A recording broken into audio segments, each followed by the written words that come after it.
ඉතින් මහත්තයෝ අපි ඕකට ඉතින් මොකට විරුද්ධ වෙනවද? අනිත් එක ඉතින් ගෑනු ළමයා පිටේ ඉන්නකොට වැඩි බර තියෙන්නේ ඒ උදවියටනේ. අනේ එහෙමනම් බයක් නෑ. මේ එහෙ ඉන්නට වැඩිලා මෙහෙ ඉන්න එක මේ පරිස්සන්නේ. එහෙමනම් තැපැල් මහත්තයෝ අපි මේ ළමයි එක්ක කතා කරලා මේ වැඩේට බහිමු. ඒගොල්ලන්ගෙන් ඉතින් කැමැත්තක් ඕන වෙන්නේ නැහැ. අනිත් එක මේ නිසංසලාගේ රක්ෂාවේ පරිවාස කාලෙත් ඔය කාලේ වෙනකොට ඉවර වෙනවනේ. ස්ථිර වෙනවා. ඒ අය කියන්නේ ඕකම තමයි වේද මහත්තයෝ. ආයි මොකටද බෝඩිමක් හොයන්නේ? කෙලින්ම මනමාලය ගෙල්ට කැන්දගෙන යනවා. හැබැයිවනේ ඉන්න. ඒකට ඔය සිද්ධ වෙන්නේ. එතකොට වේද මහත්තයෝ දැන් ওই කාරණේට අපි ඒ ගෙදරට යනවාද? ඒ ගෙදර බැරි නම් ඉතින් මේ ගෙදර උනත් බැරි ඈ තැපැල් මහත්තයෝ. දැන් ඉතින් මේ ගෙදරත් ඒ දරුවගේම ගෙදර වගේ වෙලානේ. අපේ මොන හරි කෙරෙන්න තියෙනවා නම් පොඩ්ඩක් කල්ැතුව කියන්න. මං ඕන දෙයකට ලෑස්ති. ඔය ඒක මම නොදන්නේ අය. ආරංචි සර් හිතපු නැති දෙයක් සිද්ධ වෙලා තියෙනවා. හොඳ වෙලාවට හෝටලෙට ගෙව්වේ නැති. කෑලි කෑලි නොකිය කියන දේ කියන කොයිසේ. ඒ මොකද? හෝටලේ විකුණනද? අර බොස්ගේ වයිෆ් පිටරට හිටපු. අයිසේ එයාට පිට රට හරි මේ රට හරි හිටියක වයිෆ් කෙනයිනේ. එයාත් තමුසි වගේ තමයි. සල්ලි හොයන්න මොන ජරා වැඩේ කරත් අනිත් පැත්ත කචල් නැහැනේ. හරි හරි. දැන් කියන හැර මොනවද වෙලා තියෙන්නේ කියලා? අන්තරා වෙලා ලුස්. මොනවා? අර හොඳට හිටිය මිනිස්සයා? හොඳට හිටියට කල්පනාව හොඳ නැහැනේ. ෆ්ලැට් එකේ ජනේලයෙන් කඩේ යන්න ගිහිල්ලා උඩ තට්ටුවෙන් බිමට වැටිලා.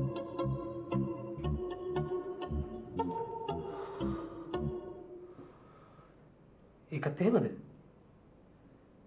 එහෙනම් ඒකටත් ජයශ්‍රී මංගලම් කිව්වලු. ආයෙත් මගුල කල්යයි. දැන් එහෙමනම් මල ගෙදර වැඩට බහින්න වෙයි නේද? නෑ කලු. මෙහි කියන එකක් නෑ. මොකද දන්නවද? එයා මේක පබ්ලික් කරනවට කැමති නෑ. මොකද ඒක එයාට හොඳ නෑනේ. දැන් එහෙමනම් බලකපන්ට ඇප්‍රූට් යන්න වෙයි නේද? කැලුම් ඒ අයම වල කපා ගනි. අපි මෙහෙට වෙලා ඉමු. දෙයනේ හිතේ හැටි මොනවද මේ උඹි?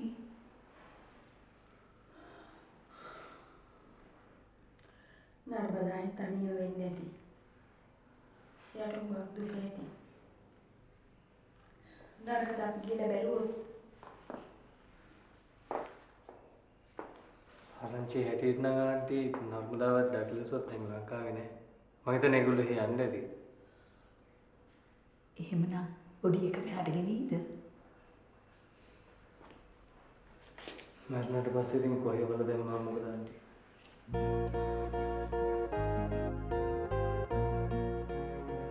එහෙම කොහොමද? ඒ මිනිස්සු එමෙ පිටරට වලදායියේ කාත් කවුරුත් නැති හංගන්නා වගේ. මරුණට පස්සේ ඉතින් හිඟන්නත් එකයි කෝටිපතියත් එකයි.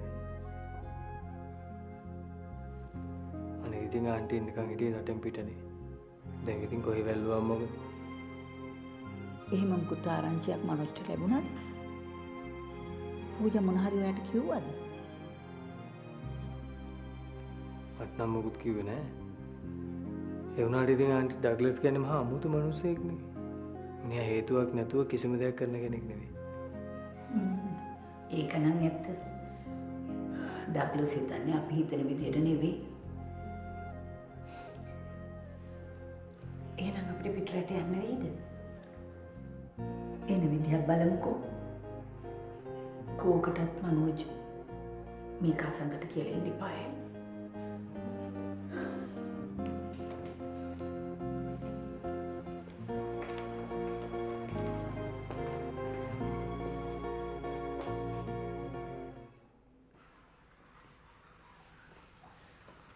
මොකටද ඔය 아무තු වෙලා? ආපු වෙලේ ඉඳන් කරන්නේ කල්පනා කරන එක. නෑ. ප්‍රශ්නයක් නෑ. මොකද ප්‍රශ්නයක් නැත්තේ? මට තේරෙන්නේ නැතුව. නෑ මේ තාත්තගේ ප්‍රශ්නයක්. දන්නේ නැද්ද පොඩි පොඩි ප්‍රශ්න? ඇයි? මම නිසාද? නෑ. එහෙම ප්‍රශ්නයක් නෙමෙයි. මොනම හේතුවක් මතවත් තාත්තගේ හිත රිද්දන්න එපා. අපි කවදාවත් අපේ අප්පච්චිගේ හිත රිද්දලා නැහැ. මටත් තියෙන දුක ඒක තමයි. ඇයි? ගෙදරින් බල කරනවද ගෑනු ළමයව බනින්න කියලා? මොන ගෑනු ළමයිද? මොනවදනේ ඔයාට වෙලා තියෙන්නේ? ඔයාට ওই ටිකට අමතක වුණාද? අර ගෙදරින් කතා කරපු ගෑනු ළමයා? මතකයි. එහෙම ප්‍රශ්නයක් නෙමෙයි. බිස්නස් වල ප්‍රශ්නයක්. මන් දන්නවා. ඔය කාසෙල් එකේ වාහනයකට ගුල්ලෝ ගහලා. කවට නම් hina. ඒත් මගේ ඔළුව අවුල්. අපි යන්ද? යා.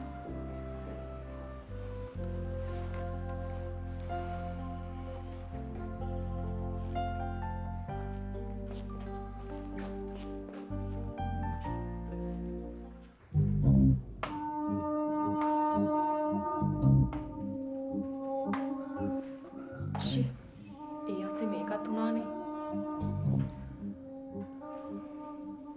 ඔක වෙනම මම දන්නවා පූජා. කොහොමද එයා හොඳ කල්පනාවෙන් නෙවෙයි හිටියේ. ඔය කියන තරමට එහෙම මොකුත් ප්‍රශ්නයක් තිබුණ නෑ නේ යෝහාන්.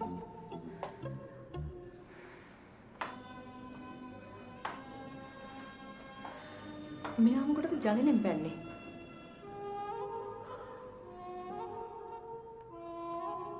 පූජා ඔහොම ඉන්නකොට කාලයක් යනකොට කාටුණත් ඔහොම කරන්න හිතෙන්නේ නැද්ද?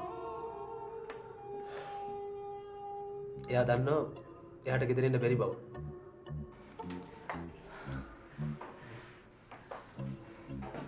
එහෙම වෙන්නත් ඉඩ තියෙනවා.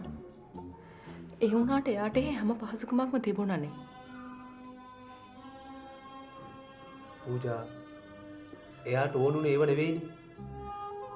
ඒක ඒසි කරපු හිරලියක්.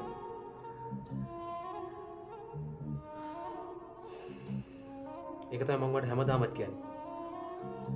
තමන්ගේ කුණු වහගන්න තමන්ගේ ගෑනිට ඔහොම සැලකුවා නම් අපි ගැන මොන කතාවද? ඒකනේ යෝහාන් මම කියන්නේ. අපි අපිට පාරන වැඩ ටික කරාම ඇති කියලා. මට නම් ඉතින් ඒ ප්‍රශ්න නෑ. බොස්ට ඉතින් පුතු නෑනේ. එතකොට උපසාන්ත කාකි ධර්මයේ දැන් අපිට ඔහොම නම් වෙලක් කියාගෙන යන්න පුළුවන් නේ. පූජා එයා කවදාවත් බොස්ව පාවලා දෙන්නේ නැහැ. ඔයා දන්නවද? එයාට කොහෙ හිටියත් නිදහසක් නැහැ. හිර ගෙදර කොහද යෝහාන් නිදහස? ඒක තමයි පූජා මම කියන්නේ. කැලුම් කියනවා වගේ කොහේ හිටියත් එකයි එයාට ටිකට් එක ලියන්න. ඒක මම දන්නවා. හොඳයි.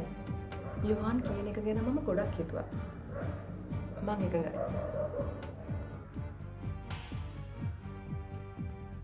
Thanks පූජා. Thank you very much. මං නම් හිතුවේ නෑ මේ පැත්තෙන් මේක මෙච්චර ඉක්මන් කරයි කියලා. දැන් බලන්න ගියාම ඒගොල්ලොන්ටනේ හදිස්සි. කොහොමත් ඉතින් ගෑනු ළමයිගේ පැත්තෙන් තමයි උනන්දු වෙන්න ඕන. එතකොට පුතා ඔය මේ මුදු මාරු කරන එකත් එහෙම වේලසිලින් කරන්න පුළුවන්ද? මොකද්ද ඔය මට තේරෙන්නේ නෑ ඔය ඉංග්‍රීසි වචන. එන්ගේජ්මන්ට් කියන්නේ විවාහ ගිවිසුමක් ඇති කරගන්නවා. එදාට ඉතින් මුදුමාරු කරගන්නත් පුළුවන්. දැන් ඕක කොහෙද පුතා කෙරෙන්නේ? තැපැල් මාම නම් කිව්වා ඕක මේ මාමලාගේ ගෙදරත් කරන්න පුළුවන් කියලා. ඔය ඉතින් දැන් එයා එහෙන් ඉන්නේ. ඒගොල්ලන්ට හොඳ නම් අපිටත් හොඳයි. ඒක නෙමෙයි පුතේ. ඔය අස්සේ අපි නංගි ගැනත් කතා කරමුද? නිසංසලා කියපු හැටියට නම් තැපැල් මාමලා නංගිට ඒ හැටි කැමැත්තක් නෑලු. ඒක නම් මටත් තේරුණා. දැන් එයා කෙල්ලට වැඩිය කතා කරන්නෙත් නෑ. මටත් ඒක නම් දැනුණා. ඒ වුණාට ඉතින් මොනවා කරන්න? බලෙන් දෙන්න බෑනේ. මට නම් හිතෙන්නේ ඔක නවත්තලා දැම්මොත් හොඳයි කියලා. හිම කොහමද? ඕක පටන් ගත්තේ දේවුනේ. දැන් එයාම මේක ඉවරයක් කරන්න ඕනේ. මේ කෙල්ලට මේ වෙලා තියෙන දේවල් වල හැටියට ඕකත් ඔහොම වුණොත් තවත් කළු බැල්ලමක්. අයි තව කෙනෙකුට කතා කරන්න හම්බෙන්නේ නැහැ එහෙම වුණොත්. හරි හරි අපි තව ටිකක් බලමුකෝ. පස්සේ එන විදිහකට මොනවා හරි කරන්න බැරි.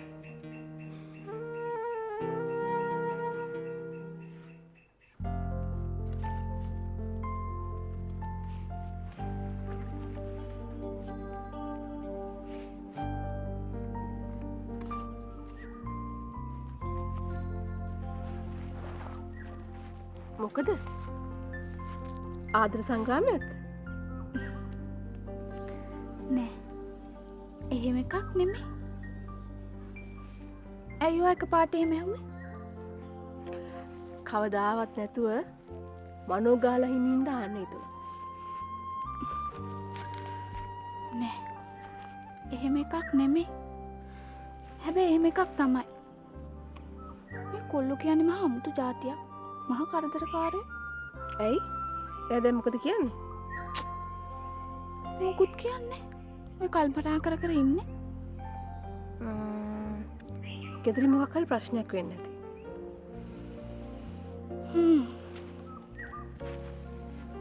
එහෙම තමයි කියන්නේ. ඉස්සර නම් ඒ ටිකවත් කී හිටියා. දැන් ඔය මයික් ඕෆ් කරලා දාලා ඉන්නේ. ඉතින් ළමයෝ ඒකටවත් සද්ද නොකර ඉන්න. ආ කැමති වෙලාවක කියන්නේ නැත. දැන් කොහොමද චංකියයි එහෙම? එයාත් ඉතින් ඔය හුළඟ වගේ තමයි. හිටි හැටි එනවා, හිටපු ගමන් නැති වෙනවා. ටික දවසකින් දැක්කෙත් නැහැ. එයාට නාක්කේ වැඩ ඇති. ඔව්. අපි අතර එහෙම ලොකු සම්බන්ධයක්වත් නැහනේ. දෙන්නම මේකට කැමති කෙවල් වලින් කියන නිසා. ඒ නිසා ලොකු උනන්දුවකුත් නැහැ. ඒක නම් ඉතින් හැමීට හරියයි. ටික ටික ලං වෙලා ටික ටික ආදරේ කළා. ඕක ඉතින් හැමීට හරියයි. එහෙම වෙයි. මේ ඔක්කොට මිස්සලා ඔයාගේ ප්‍රේලිකාව විසඳ ගන්නකෝ. ඔය පොඩි ප්‍රශ්න දුර ගියාම හරි කරදරයි නංගි. ඔයාට හිතන දේ ඔයා යාට කෙලින්ම කියන්න. එතකොට එයාත් මොනවා හරි කියන්නේ නැතේ. හොඳයි බලමුකෝ.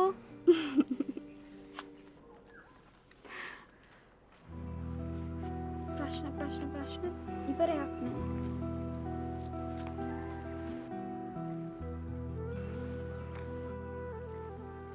ප්‍රශ්න නැති ජීවිතයක් නෑනේ සඳුනේ. ප්‍රශ්න නැති වෙන්න නම් ඉතින් මැරෙන්න ඕනේ. එහෙම නැත්නම් ඉපදෙන්නේ නැතුව ඉන්න ඕනේ. පෙලක් ප්‍රශ්න වලට උත්තර තියෙනවද ඒවයි? ඒ වුණාට මේක ලොකු ප්‍රශ්නයක්. ඔයාගේ අප්පච්චිට මාව හොඳටම එපා වෙලා. ඔයාගේ නෑනා ඉතින් අප්පච්චිට මොනවා හරි කියන්නේ නැති. ඒ පාර මගේ නෑන උනාද? මගේ නෑන වෙන්න ඉස්සෙල්ලා නෝයාගේ නෑන උනේ. ඔයා දන්නේ නැති වුණාට සඳුනේ නිසංසලා මගේ මූණවත් බලන්නේ. ඒ ඉතින් පරණ ලව් එක නිසා. මමනේ වැඩේ කෑවේ. අම්බලෙන් පිනා වගේ මැදට පැනලා. ඔව්. ඊට පස්සේ ඉතින් වලංකඳ බිම වැටිලා බිඳුණා. දැන් ඉතින් කටු කන එකයි ඇත්තේ. මට නම් හිතා ගන්න බෑ ඔහොම කටු කාලා අවසානෙට මොකද කරන්න කියලා. අපි අම්බලම හොයාගෙන ඒක අයිති කරගන්න. ෂා. නියම ලව් ස්ටෝරි එක. අම්බලමේ ප්‍රේමය.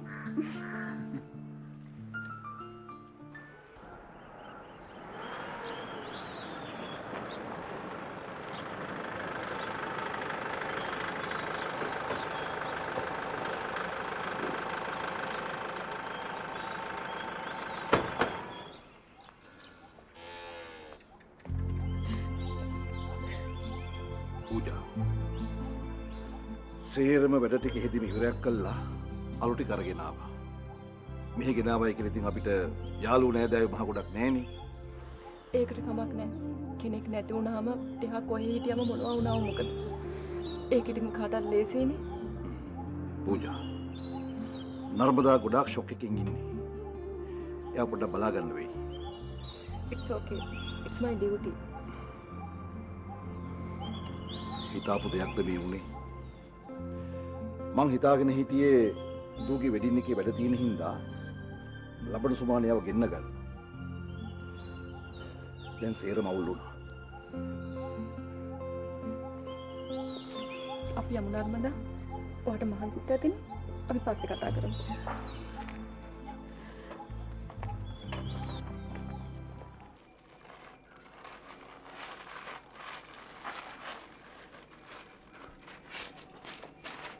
ඉවේ දැන් දුවටත් දෙදකම තේරෙනවද? ටික ටික බෙහෙත් වර්ග අඳුර ගන්න පුළුවන් මාමේ. ඔව් ඉතින් ඕකත් ඉගෙන ගන්නවා නම් අනාගතේට හොඳයිනේ නේද? ප්‍රයෝජනයක් වෙනවනේ නේද? මම මේකට පුරුදුනේ අපි පූර්ණිමා අක්කා නිසා. පොඩි කාලේ ඉඳන්ම අපිට පුරුද්දක් තිබ්බා. එයා කරන දේවල් කරන්න. මේ මම මේ හිතුවේ දුවේ අපි එක එක දේවල් ගැන හිතා ඉන්න ඕනේ. කොහොමද දැන් නිසංසල අක්කා ඒක දෙට එනවනේ. එයා බලා ගන්න වෙන්නේ ඔයාටනේ. ඇයි මාමේ? නිසංසල අක්කා මොනවා හරි කිව්වද? අනේ මාමේ අපි අතර නම් එහෙම කිසිම ප්‍රශ්නයක් නැහැ. දැන් එහෙම ප්‍රශ්නයක් තියෙනව නෙමෙයි. ප්‍රශ්නයක් වෙන්න ඉඩ තියෙනවනේ. ඉතින් දැන් දුව ඔය දෙව්වයි එක්ක උනත් තියෙන සම්බන්ධේ එන සමහරව එක එක දේවල් හිතන්න පුළුවන්. මම දන්නවනේ දුව එහෙම නෑ කියලා.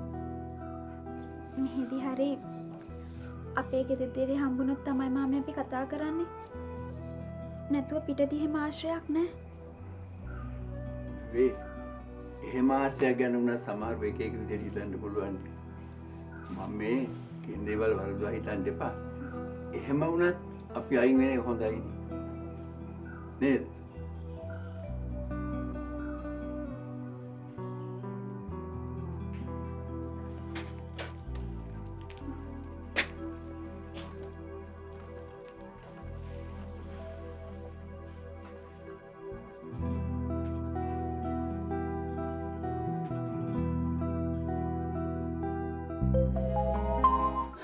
අපි මොන හරි දෙයක් පටන් ගන්න යනකොට මොකක් හරි කරදරයක් වෙනවා. මන් දන්නේ මොන නරක කාලයක්ද කියලා මේක.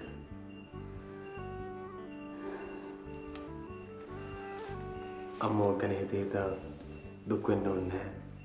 අපි ඉතින් ඊළඟට වෙන්නේ මොනවද කියලා බලමුකෝ.